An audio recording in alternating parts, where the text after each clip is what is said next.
Nervous ಆಗಿದ್ದೀನಿ actually ನಾನು ಸ್ವಲ್ಪ. ಅಂದರೆ ಆ್ಯಕ್ಟ್ರಸ್ನ ಮಾತಾಡ್ಸಿಲ್ಲ ನಾನು ಇದುವರೆಗೂ, ಫಸ್ಟ್ ಟೈಮ್ ಸ್ಟಾರ್ಟ್ ಮಾಡ್ತಿದ್ದೀನಿ ಇವಾಗ. Excuse me ma'am, hello. Actually I do strangers portraits. If you don't mind can I click your pictures?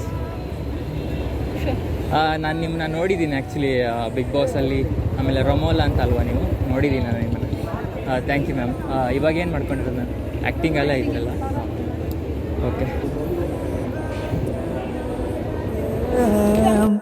तुम्हारे थे तुम्हारे हैं तुम्हारे ही रहेंगे हम, तुम्हारे थे तुम्हारे हैं तुम्हारे ही रहेंगे हम।